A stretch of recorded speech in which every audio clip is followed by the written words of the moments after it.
What's going on, people? This is Brian Mazik, aka Franchise Play. I'm coming to you with another episode of Ask FP. I apologize for the slight delay to start the show. I had to make sure we got all the logistics together. But as you can see from the title of the show, we're going to be talking about Amar'e Stoudemire, at least just at the very beginning. But I also want to take this time to let everybody know, if you want to be involved in this particular, if you want to be involved in Ask FP, it's pretty easy to do. All you have to do is hit me up with a question on Twitter at UniqueMazik. And that Twitter handle is in the description of this video, in case you don't know how to actually spell it. I've been working on getting my lower third here to work, but sometimes it's a little bit iffy for me. So on Twitter, at UniqueMazik, hashtag AskFP, throw me a question out, and, you know, I'll try to make sure that I get an opportunity to answer it. Sometimes I do get a lot of questions, so I kind of have to cut it down a bit, you know, so, or, you know, if I have a question that I've already answered in some other programming previously, or maybe I get a duplicate question for that week, you know, I can only pick one so we don't answer like the same questions more than one time. But that's pretty much it. But let's go, let's jump right into it. This question of the week comes from one of the more prolific Ask FPers, and it is Simon Torvey Sunland. And he asked quite simply, is Amar'e Stoudemire a Hall of Fame? And I think it's a very interesting question because Amar'e does not have all of the automatic numbers that you would normally attribute. Well, I shouldn't say numbers. He doesn't have all of the automatic team accomplishments that you would associate with a Hall of Famer. But if you're going purely on statistics, then you'd have to say, yes, he probably is considered a Hall of Famer. I mean, Amar'e had a run from, you know, I would say from 2003 to 2011, where he was just, I mean, if he wasn't the best, he was probably like the second or third best power forward in the NBA.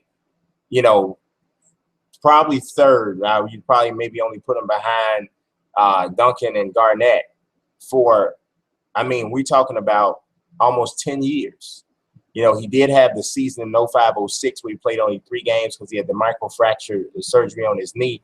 But we're talking about over 20 points a game for 1, 2, 3, 4, 5, 6, 7 seasons in an 8-year span. The rebounding was always something that we kind of thought he could do a little bit better on, but he still averaged over 8 a game. Still blocked more than a shot a game every year, every season during that time.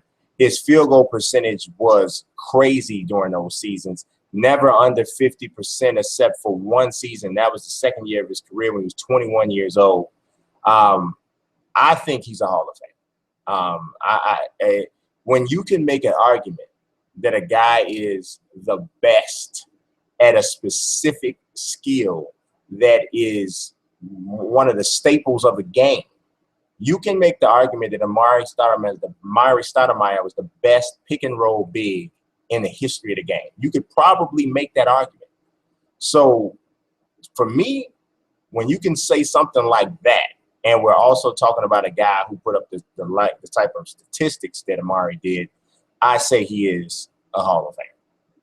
All right, so let's go to the next question. And this one comes from Almiko Thompson. And Almiko Thompson, I see him all the time participating in the different things that Sim Nation does. But I think this might be the first time he asked a question on Ask FP, so I appreciate you chiming in here and, you know, and participating. He says, is there ever going to be a true sim sports game? Also, as a gaming community, are we expecting too much from games? I think this is an excellent question.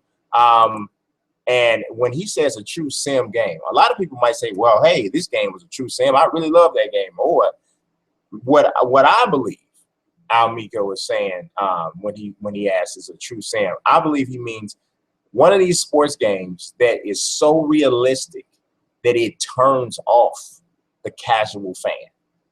That's what I mean, like, I'm talking about a game where it's heavier on realism than it is on fun. Okay. And you might be saying, who wants to play that? That's the point. That's the point. Because one thing, and this perfectly leads into the second part of your question now, Miko. The one thing that you always have to realize when you're developing or making a game is that it is still a game. It has to be fun. If it's not fun, it's not worth it. So some people cry for 100% extreme realism, but some of them probably wouldn't even like the game that they claim they want. Second of all, if they did like it, it would be them and about 15 other people, which from a business standpoint, which I always try to remind people that's what this still is. From a business standpoint, that's not anything that developers are going to want to do. They're never going to want to make a game for this small sect of people, because that's not going to make them money. And at the end of the day, that's what they're in this for, to make money. So they got to make a game that walks the line between sim and fun. So has enough fun in it where it keeps you engaged and wanting to play, but then enough sim in it to feel like you're actually playing the sport itself. So that's a difficult balance, to be totally honest. And the second part of your question, which I felt led perfectly into that, is you said that, are we asking too much from games? I do think that people ask too much from games. And I don't know how many, older gamers are out there and they remember how games used to be. We had to do so much stuff on our own, man. You know what I'm saying? Like, I remember playing games, sports games, before there was even franchise modes, and me and my brother was writing the stats down. I was talking to the czar about this, and me and we both was, we were writing stats down. Me and my brother used to call it keeping a chart or keeping a season. This is what we did, right? So then when these games started coming out and keeping entire seasons, keeping up with statistics and all of this different stuff that was going on, and then you start getting guys have tattoos, guys look like each other. I mean, we were thinking about all this stuff. And to be totally honest with you, the games were actually more fun then, because it forced you to use more of your imagination, and you had to dip off into your own world. To a degree, I think games do too much for people nowadays. Now, I'm not complaining, because who doesn't love the photorealistic renders of players and stuff like that? And who doesn't love all these beautiful animations that you see, where you can actually make a little GIF of a game that a person can double take and be like, man, they thought that was a real highlight. So I'm never complaining about that. But I do think that when we start to, there's a lot of people that make demands on games and have no idea what it takes to make these games and to make this stuff happen that you enjoy. So when they see this one amazing thing, they automatically think that this second amazing thing is easy to create. And there's also this misconception, and I don't mean you, Almiko, but I think just overall, there's also a misconception that developers don't want to make a good game. That doesn't even make any sense. Like people say, well, EA doesn't care. They don't want to make. EA wants to make a good game, but at the same token, I think a lot of people in charge at EA are not gamers. So I think they don't necessarily have a clue in some instances, and I'm not talking about in all, but in some instances, the people who are saying, yes, this can be in, or no, this can't be in, some of them aren't gamers, and those are not the developers.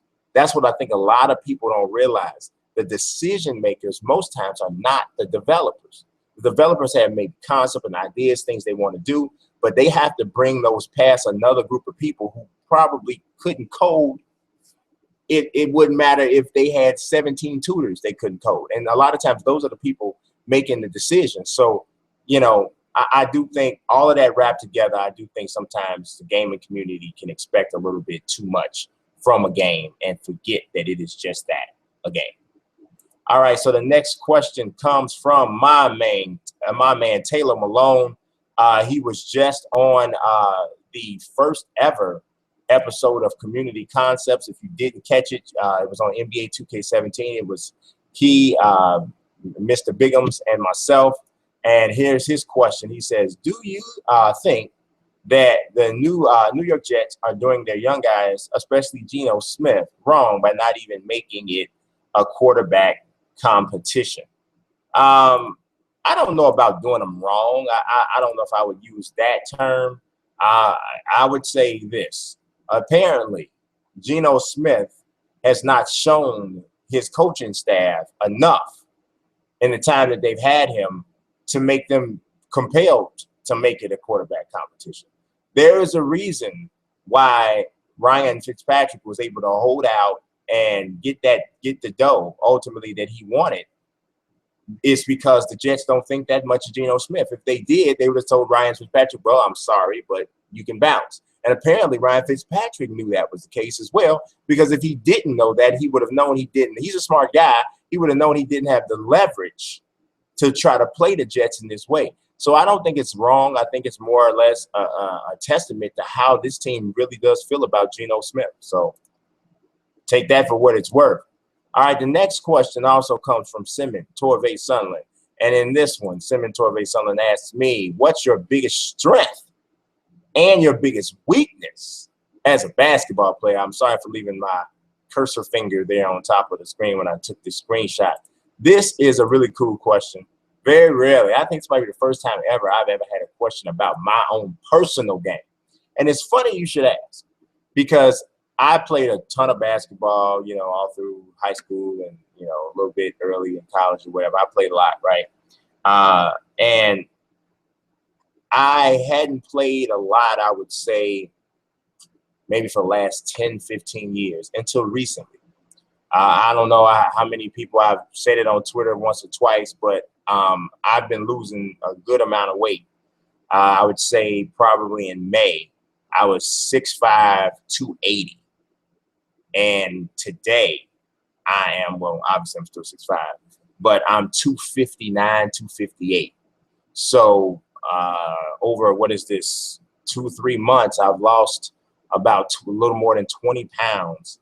And what I've been doing is I've just been eating better, and I've been exercising 5 days a week. And part of that exercise is basketball. I do a mile or so on the treadmill, maybe a little more than a mile sometimes on the treadmill or the elliptical machine. And then maybe 3 to 4 days a week, I try to get in there and I play ball. And I play 32s, I play 21s. Every once in a while, we'll run a whole court to court. I play at LA Fitness, and the court is really short, so full courts are kind of lame. Or sometimes I play one-on-ones, you know, to really get that workout. And, man, I'm going to tell you, my game is better now than it has been probably since, I would say, 15, 20 years ago. I mean, I always was a shooter. I could get hot, and I can make 7, 8, 9 in a row from deep. But then I'm a little streaky. I'll admit I'm a little streaky. I can get to the point where I'm cold, but for the most part, I can score. I just find a way to put it in the basket. Somebody told me this a couple weeks ago. He said, man, I have no idea what it is that you do to score, but I just know you score. And I said, I just hustle. I hustle, and I got a little jump shot. So, decent footwork, for a mid-range game and a three-point shot. So, decent footwork. My biggest weakness is easily raw athleticism. I am not blazing fast, never have been. I'm not an explosive leaper. I never have been. So that's my biggest weakness. So, I play hard, though, so sometimes I'm able to hide it a little bit. But when I play against somebody who is just truly better than me athletically, it's tough because, you can only move your feet as fast as you can move your feet. And if that guy can move his feet quicker, you're going to be at a disadvantage. Now, sometimes my competitiveness and my understanding of the game helps me compete with people who are literally actually physically better than me. But if I play against somebody who knows the game and they're a better athlete, then I'm pretty much probably cooked that day. But I do pretty good. I do pretty good, I must say, especially lately. So that was a cool question. All right, next question comes from Shamar, and Shamar says, when LeBron retires, who takes the place as the best player in the league? I really can't answer that question, Shamar, to be honest, because first of all, we don't know when LeBron's going to retire. So we could assume, like, okay, if you're going to retire in 2 to 3 years, you know, if he reply, I don't know if he's going to retire that quickly. I have no idea. So in this time span now, I'm looking at people like Kevin Durant. I'm looking at people like Steph Curry, people like Russell Westbrook. I'm looking at people like Ben Simmons, maybe a couple years further down the line. Karl Anthony Towns. I also like Andrew Wiggins. So it's really until we have a good idea of when LeBron's going to hang it up, it's going to be difficult to answer that question. All right, the next question comes from, I'm almost positive this is a new Ask FP, and his name is Jeremiah Bosley. And he says, which upcoming season are you more hyped for, NFL or the NBA season? Honestly, Jeremiah, I am fairly excited about both. I want to see what's going to happen with the Warriors, of course, like everybody else. I want to see what LeBron has. I'm loving the fact that he's talking about being extra motivated to chase Michael Jordan. That's bold to even say that. You know, that is so to even say that, you know, because that's the name that people say you better not ever do. So I love the fact that he even said that. I'm also interested in seeing what's happening with my Bulls. You know, it's a oddly constructed team because we have like almost no 3-point shooting right now outside of Isaiah Kanan, Doug McDermott, and Nikola Mirotic. So it's a weird thing there. But as far as the NFL, I'm looking forward to that. I want to see what Cam can do. I think the Bears are going to be a little bit better than people expect, which actually goes into a question I have a little bit later on. So I say I'm probably equally excited for both seasons. All right, the next question comes from Trash Boat 2K. And Trash Boat 2K says, can Adrien Broner compete against the top welterweights? My short and quick answer for that, Trash Boat, is no. I think that Broner's best weight class is 140 pounds. I think against any legit welterweight that has some good power and a decent chin, they're going to beat Broner. At 140, focused, I think Broner could be one of the elite guys. But he got to be focused. He's got to make the weight, which is always a big if with Broner. All right, the next one comes from Trash Boat 2K as well, and this one is also in the realm of boxing. And he says, who is the middleweight that can beat Gennady Golovkin? Is it Billy Joe Saunders? Is it Danny Jacobs? Is it Canelo? Honestly, man, I don't know if there's a guy at middleweight that can beat Golovkin. And I don't know. I'm not trashing Golovkin, but I don't mean that as much as a compliment for Golovkin as it is a reflection of there aren't a lot of really good middleweights right now. I think Danny Jacobs has some good power and good athleticism, but I don't think he has the chin at all to stand up to Golovkin. We saw Danny Jacobs get dropped by Sergio Mora, and now he's got a rematch with Sergio Mora.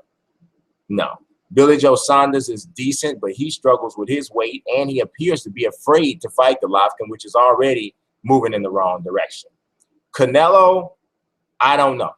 Canelo, I think, should be a natural middleweight anyway. He's been seemingly resisting that, wants to go into the Golovkin fight slowly. To be totally honest, I think Golovkin's best fights are at 168. That's where I think you could really see him get some competition.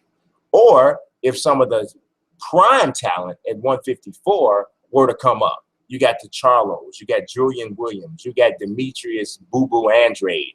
You got a lot of good guys at 154. There's a couple of them that I didn't even name. You got a lot of good, talented guys at 154. It's either going to be there with those guys coming up or Golovkin going up to 168 or even as high as 175 to fight Kovalev, Andre Ward, Adonis Stevenson, somebody like that. All right, the next question also from Trash Boat 2K, but he's going in a whole nother direction.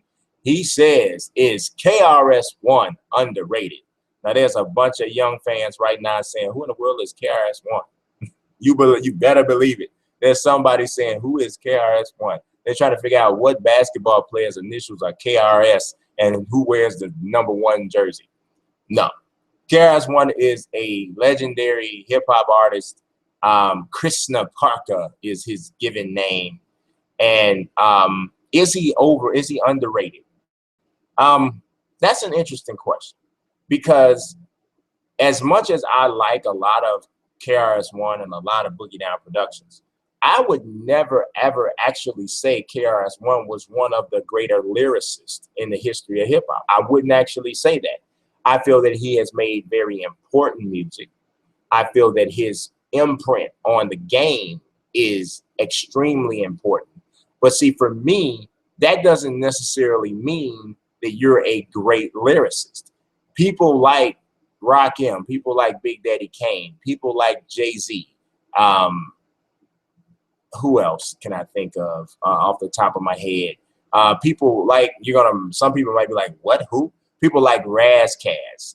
Those guys, to me, are lyric, people like, even like Jada, almost everybody in Slaughterhouse. You know what I mean? And if you don't know what Slaughterhouse is, you need to be knowing, because those dudes are nasty. But those guys are lyricists to me. Now, their impact on the game, some of them, not that first half, definitely, but some of that, the second half of the guys I mentioned, their impact on the game won't be anything like Chris's, because KRS-One was one of the first conscious hip hop artists making music that was made to educate as much as it was to entertain. He coined the term, I believe, called edutainment. He had an album called Edutainment, and that was important.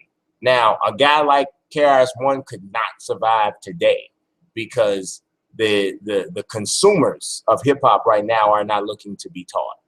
They're looking to only be entertained. So the demographic, the audience has changed a bit. And he is definitely not a timeless MC. Some MCs they can exist in any, and this is very rare in hip hop, but you got some guys who are going to maintain their cool factor in any era. Jay-Z's a guy like that. And part of that is the money. But, but KRS-One had a really, I thought, a really poignant saying. He says, in a song on it, it's a self-titled album. It might have been like his 5th or 6th album was self-titled. And the name of the song is, what is it? The hook is, me not gonna need nothing else, but it's called Health, Wealth, and Self. That's what it's called. Me not gonna need nothing else but health, wealth, and knowledge of myself. There's a song, there's a line he says, MCs should never depend on hip hop to make them money. Because, and this is the concept, this is not how the actual line went, but conceptually what he's saying is, if money is what makes, if hip hop is supporting you, then you're going to ultimately abuse it, because you're going to do whatever it is that people want to hear to make, because you're eating off of it. So his thing is, eat off something else, and then you can make the music you want to make, which will be artistically the best music. So I thought that was always interesting. But I don't think he's underrated. I actually think he's probably right where he should be. Let's see. The next question comes from Victor Daniel Taurus. And Victor Daniel Taurus says, your thoughts on Finn Balor and Dolph Ziggler? Now I'm about to probably make somebody mad. I'm about to probably make somebody mad right now. And so everybody just brace yourself, because I'm probably about to make somebody mad. I don't like Finn Balor as much as everybody else. I really don't. Like, he's okay, but I think people are ignoring the fact that he is below average on the mic. Like, he sounds like a drunk Sheamus or something, like a miniature drunk Sheamus. So, like, okay, so you got Hornswoggle and you got Sheamus. Well, Finn Balor's like right here, and he's drunk. So, it just, he has this glassy look on his face all the time, like, yeah. And then the demon thing, it gets on my, it takes him too long to get there, man. I don't even care anymore by the time you get to the ring. I don't know. It's just, I don't know. But in the ring, he's good. In the ring, he's good. In the ring, the dude is really good. But his whole thing that everybody else seems to love but me, I just don't get it. I don't like him like that, you know. Ziggler, I love. I think Ziggler is probably one of the more underutilized superstars in the past, 7 years. He absolutely should be a world champion or in the conversation, and should have been in the conversation for the last 4 years. You know, his cash in of Money in the Bank on Alberto Del Rio is still one of the best cash ins of the Money in the Bank I've ever seen. He sells great, even though he oversells a little bit sometimes. Good on the mic. His offense is dynamic. He's got the look. Ziggler's the man, and I'm glad it seems that he's getting a push right now. All right, next up is also from Victor Daniel Taurus, and he says, in your opinion, are RG3 and Josh Gordon going to have comeback seasons? You never know with Josh Gordon. There's no question about his talent, but you just wonder, has he really grown up to the point where he's going to be mature and take care of his business? RG3, I do believe, is going to have a solid season. I do. Thankfully, he has the rookie Coleman to throw to as well, and he has some other things building there in Cleveland. I think Cleveland has a chance to surprise some people and maybe end up with 7 wins this season. But I like RG3. I'm shaky on Josh Gordon, and it has nothing to do with talent, obviously. Just, you know, some cats just don't, you know, they have some other issues going on. Shamar has the next question. He says, how long do you think KD will stay with the Golden State Warriors? I think he's going to be there. I think he's going to be there for the foreseeable future. Yeah, I know he can get out after this season, but I think he stays. I don't think he keeps bouncing around, going to this place and that place, especially if they win. And even if they don't win, I don't think he keeps bouncing around just doing that. I think he'll be there. I think it just made sense to sign just a 1-year deal so he could come back and get the, you know, even bigger money next year. So, yeah, I don't foresee him leaving, but you never know, right? You never know. No, a lot of people didn't foresee him leaving this time, right? All right, our next question comes from Derek Dynasty, and Derek Dynasty says, will EA ever allow competition for Madden again? Now, this question, I don't know, Derek, man. I mean, I think I don't know which direction you're going here, but first and foremost, it's not really up to EA to allow competition for Madden.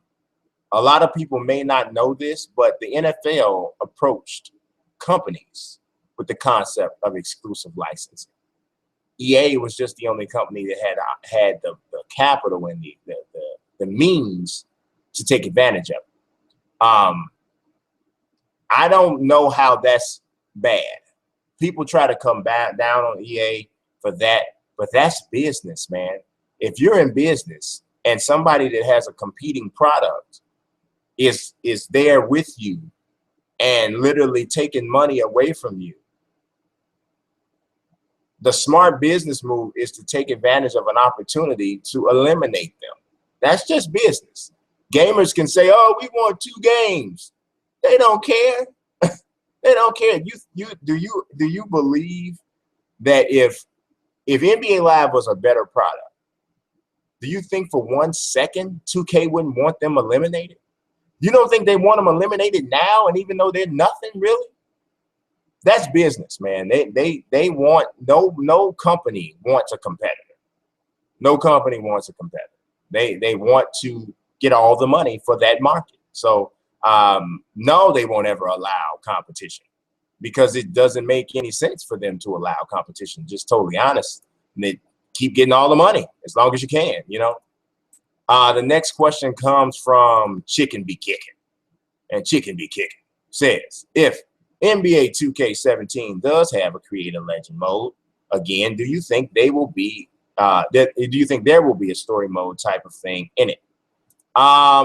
I don't think there'll be a story mode, but I do believe they'll make it more than basically a glorified player lock if they do put it in. And I have a feeling I do think it's going to be in. I do. I've made a few predictions for NBA 2K, and I think a lot of them have come true. NBA 2K17, I think a lot of them have come true. Actually, this goes back all the way to face scanning. I predicted the year before they introduced face scanning for the first time that it would be in the game. So I do think it'll be in there. And I do think they'll add maybe a little bit more than the glorified play a lot. So maybe some challenges, objectives, that type of thing. But an actual story, no, I doubt that'll be. I doubt that'll be in there. All right. The next question also comes from Chicken Be Kicking. And Chicken Be Kicking says, do you think this will be truly the best NBA 2K and WWE 2K of all time? You know what, man? I really don't know. I really don't know. I know one thing. I know my league and my GM sounds spectacular. But I'm going to be honest. I'm a little bit worried about NBA 2K from a graphic and a gameplay standpoint. Now, I'm not saying I don't think it's going to look worse than it did before or last year. And that last year looked great. So if it looks just like last year, you won't get a major complaint out of me. But there's definitely some things that I want to see.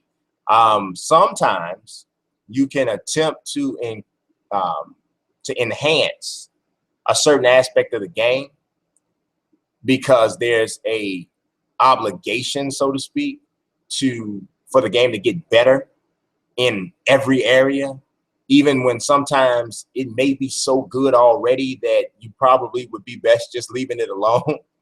And I'm referring to the gameplay aspect there. I'm just a little bit concerned about them tweaking too much with the gameplay and breaking something. That's my concern.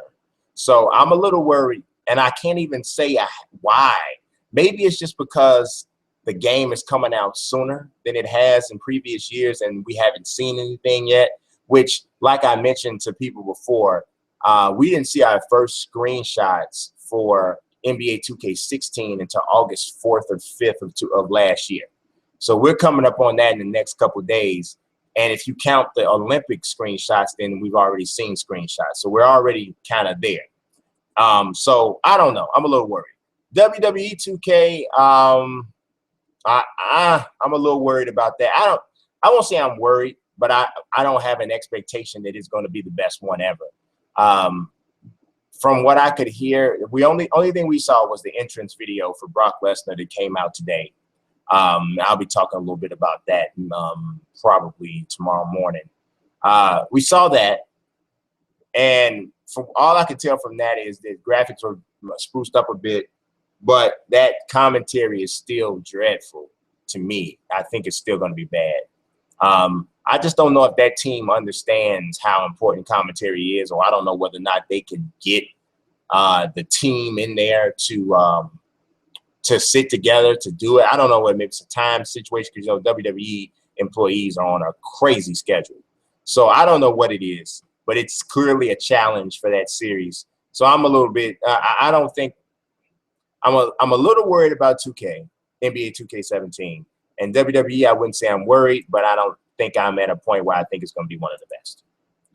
All right, next question comes from Jared Young, and Jared Young is asking, if Conor McGregor wins at UFC 202, should he go back to the featherweight division? I don't think Conor McGregor should go back to the featherweight division. I understand he needs to give Jose Aldo another shot, but I think it's unhealthy for Conor McGregor to continue to fight at featherweight. He is literally starving himself to a point where he's probably putting his body in danger by continuing to trying to fit under that 145-pound weight limit. I got a theory for that whole thing with weights and weight cutting in the UFC. I really think that while this didn't do a great thing for boxing, I think in MMA it makes a lot of sense. The in-between weight classes, or just simply widening the weight ranges for people for certain weight classes. So, welterweight is so you can't weigh over 170 for welterweight. Okay, so perhaps it needs to be something where the weight classes go up 5 pounds and come down 5 pounds to give a larger range. Now, obviously, you're going to try to probably fight as heavy as possible because that's the healthiest way for you to fight and also gives you more strength.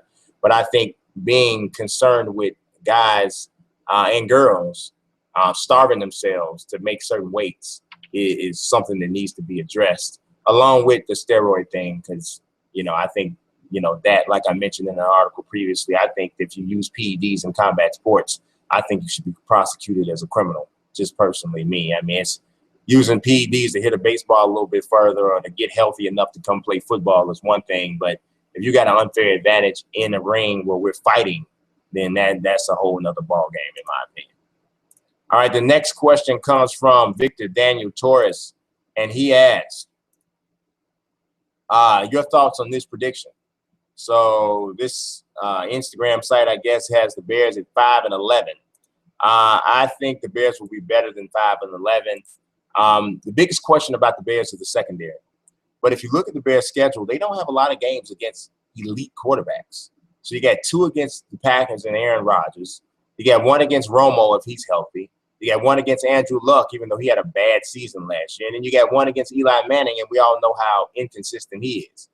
The other games are against unproven quarterbacks and guys who are middle-of-the-road guys like Matt Stafford twice, Teddy Bridgewater twice, Jameis Winston, Marcus Mariota, Blake Bortles, so Brock Osweiler, that kind of stuff, Kirk Cousins, decent quarterbacks, but not anybody who should shred the Bears' defense for the most part. And the Bears' front 7 is quite good. And if Kevin White and Alshon Jeffrey stay healthy, I think the Bears have one of the more dangerous receiving tandems. Then you got Eddie Royal in the slot, who does get hurt a lot. He's in concussion protocol right now, as is the tight end, Zach Miller. So I don't know. I think the Bears are better than 5-11. We'll see what happens, but I definitely think they're better than that. The next question comes from Jared Young, and Jared Young asks,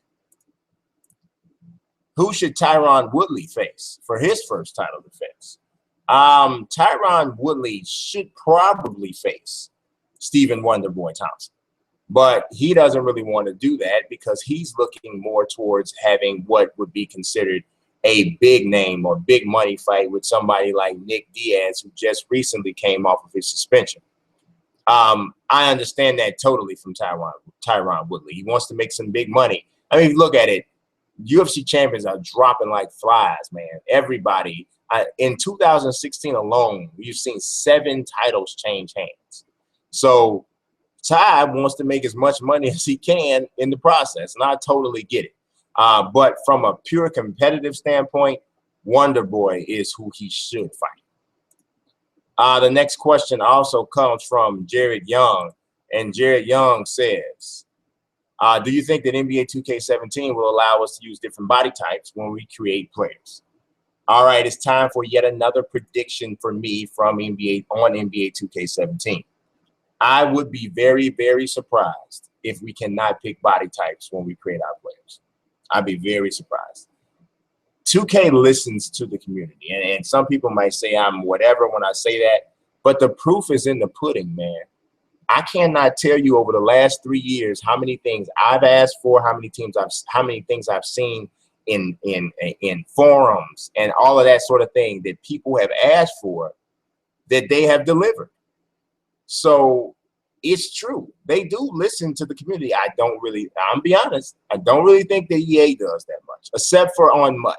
I think they listen on MUT, but in other areas of their game, I don't think they listen very often. So people have been asking for this multiple body types like all year. So it is impossible that 2K did not hear. And I will go out right now and tell you that if that is not in this game, I will be disappointed and surprised. So there's that. The next question comes from Trash Boat 2K. And Trash Boat 2K says, with the signing of Al Horford, do the Celtics pose a legitimate threat to the Cavs? I don't know if they pose a threat to beat them, but they definitely can make it a very good series, which it has not been the last 2 years when the Cavs have destroyed Boston. So I do think that they can make it a better series. I just don't know if Al Horford's an absolute difference maker, though. You know, some guys get 19-8 and 19-9, but they don't necessarily seem to affect the bottom line for their team. I think Al Horford might be one of those guys. So I don't think he makes them a threat to really beat Cleveland, but I think he can make it a little bit more interesting, at least on paper. The next question also comes from TrashBro2K, and he says, who should Carl Frampton face next? Lee Selby, Gary Russell Jr., or Valdez? Now, I think that a fight with Gary Russell Jr. and Carl Frampton would be just outstanding. But I think he might be more inclined to go back overseas to fight Selby, go back to England to fight Selby. But woo, the Russell Jr. fight. But you know what? I'm going to be honest, though. Frampton deserves to have a not so, oh, my God, fight for his next fight. He beat Scott Quigg. He beat Leo Santa Cruz. I think if he fought a guy who was not, oh, my God, for his next fight, something back in Ireland where, you know, he gets to have his moment type of a thing, I would be okay with that. Next fight, you turn around, you fight Rigondeaux, or Selby, or Russell Jr., Valdez, but Russell Jr., Selby, or Rigondeaux after a celebratory fight, what I think would be right on the money. The next question also comes from TrashBro2K, and he asks, what are your thoughts on Roy Jones Jr. continuing his career? Could you tell by my tone of voice that I am very saddened by that? I really hate to see that. I really do, man. I really wish that Roy would just hang him up. I really do. I'm not so much worried about his legacy. Some people talk about he's damaging his legacy. It's not. Legacy, people don't even start discussing your legacy until you've been gone for 10, 15 years. Okay? And when they start discussing your legacy, they start discussing you at your best. Somebody might say, yeah, he fought too long. But they're not going to say he was great until he fought so long. No, that's not the thing. What I'm worried about with Roy is taking all of this extra punishment that he does not have to take. That's my thing. I'm worried about the fact that he's not going to be right. You know, because you're taking shots, man, and you're almost 50 years old. You know, you're not. I mean, Bernard is a different thing. Bernard Hopkins was a different thing. Bernard Hopkins was not taking great shots, big time shots like that. The only time he really got hit decently in the latter part of his career was fighting Kovalev, and he hasn't fought since. So, I mean, Roy is a different thing. Roy's getting knocked out. I mean, you know, yes, I remember when Roy was physically the most gifted fighter I've ever seen. He is. Roy Jones Jr. was the most physically gifted fighter I've ever seen. And to be totally honest with you, it ain't even close. It ain't even close. Yes, Floyd and all. It ain't even close. I never saw anybody as physically gifted as Roy Jones. I mean, he made it look so easy. And it was just crazy. And now he still has a glimmer of those skills because he's just that talented and gifted. But those punches he used to slip are now connecting. And every time they connect, I fear that it does damage to him. And that's what makes it sad. All right, the next question. This one's a relatively long one. Brandon Crawford took to a notepad for this bad boy. Brandon Cage, I'm sorry, took to a notepad for this one. He says, what do you think of the New York Yankees trades over the last week through the deadline? As a fan, I like them. They need to rebuild and enhance their farm system. They're also in a unique position where they can build through selling and bringing up players from their farm system and building through free agency, considering all the money they have and all the money that's coming off the books. They can have a balance between having a bunch of top prospects up and by signing a few top free agents over the next 2 years. I think you nailed it on the head, Brandon. I mean, I think that what they have done over the last week and a half, and all they traded was 2 relief pitchers. One of them is a free agent at the end of the season, and Aroldis Chapman, who came to the Cubs, and then Andrew Miller is an elite reliever who was under contract. But you gave up 2 relief pitchers, and the Yankees just about rebuilt their whole system. I mean, and they got Gleyber Torres from the Cubs, and he's right now second on their prospect list after the guy they got in, I forget his name, from Cleveland for Andrew Miller. So, and they're still the Yankees. So, which means that there's still going to be a major free agent draw. So, yes, they killed it. They killed it. They absolutely killed it. All right, the last question of this episode is coming from Jay. And Jay says, I'm going to tell you what he said in 1 second now. You better believe it. He says, do you think there will be a D-League in my GM mode? I'm not ready to make a prediction on that. But I'm going to, well, no. I don't think there'll be one in my GM. Because I think that all of the information, just about all the information you're going to get from my GM, my league, has already been rolled out. I think everything else that you're going to hear, excuse me, from this point on, I mean, you might have a few tidbits here and there on my GM in my league, but I think everything else that you hear from this point on is going to be about other aspects of the game.